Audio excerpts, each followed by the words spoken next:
작은 어선을 향해 돌진하는 대형 선박. 큰 배의 힘에 떠밀려 휘청이던 작은 배가 이내 뒤집힙니다.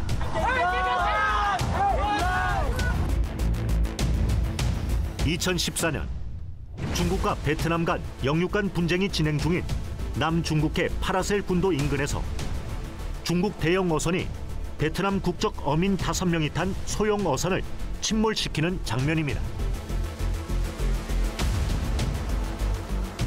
당시 현장에 있던 베트남 어부들이 촬영한 이 영상에 반중 시위가 확산됐습니다. 베트남 중부 핫딘성에서 벌어진 소요 사태로 중국인 16명 등 21명이 숨졌고 대만계를 비롯한 외국계 공장 수백여 곳이 피해를 입었습니다. 당시 중국이 파라셀 군도에서 원유 시출을 강행한 것도 도화선이 됐는데 베트남의 격렬한 반발에 중국은 해양 시추 시설 설치 2달여 만에 철수했습니다. 그런데 남중국해에서 중국과 충돌한 건 베트남만의 일은 아니었습니다. 지난달 22일 필리핀 수산청은 긴급 기자회견을 자청했는데 남중국해 암초 인근에서 중국 해안 경비대가 연구용 모래를 채취하던 필리핀 정부 선박 2대를 향해 물대포 공격을 했다는 것. 과거에도 필리핀 해군의 보급품 수송 과정을 방해하는 등 주도권 싸움을 이어온 중국.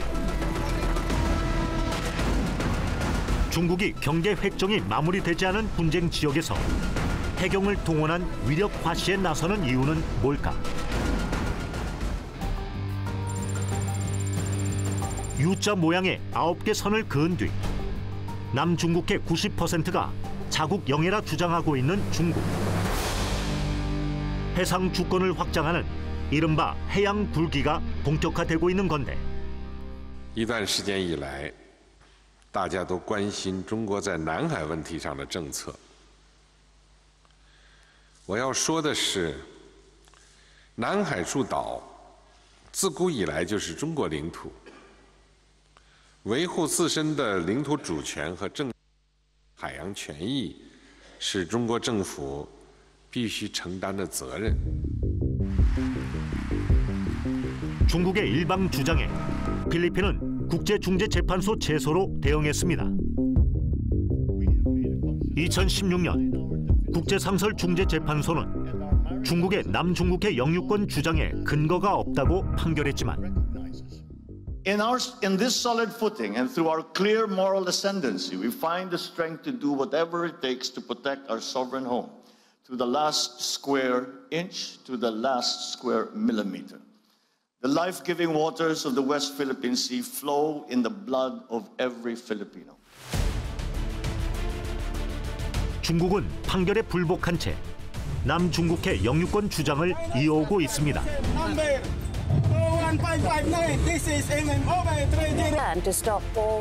동중국해에선 서해와 유사한 형태로 일본과 경계선 획정을 두고 갈등을 빚고 있는데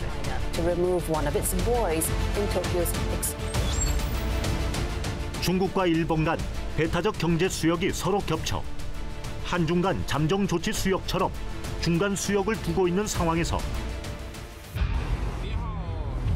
양국이 영유권을 놓고 주도권을 차지하기 위한 군사훈련과 무력 시위를 반복하고 있습니다.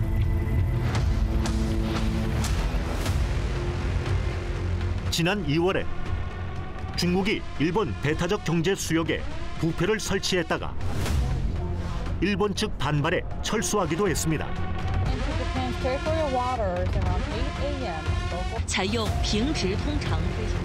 영유권 다툼이 있는 곳마다 유무영의 도발과 함께 자국의 영향력을 조금씩 강화해온 중국. 서해 공정이라는 표현을 쓰지 않습니까?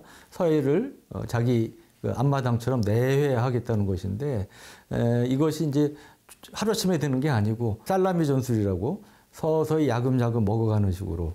그래서 처음에는 비군사적인 것처럼 보이다가 점점 이제 군사적인 성격을 띠게 되는 것이 중국의 이른바 회색지대 전략의 특징인데 서해에서도 마찬가지 이런 군사적인 성격이 강해지면서 이런 전형적인 중국의 회색지대 전략을 보이고 있다는 점을 주목해 봐야 합니다. 중국이 점점 비구사적인 데서 군사적인 면의 행동을 보이고 있는데 이런 부분에 대해서는 정부가 좀 더 강한 입장을 보여야 한다고 봅니다.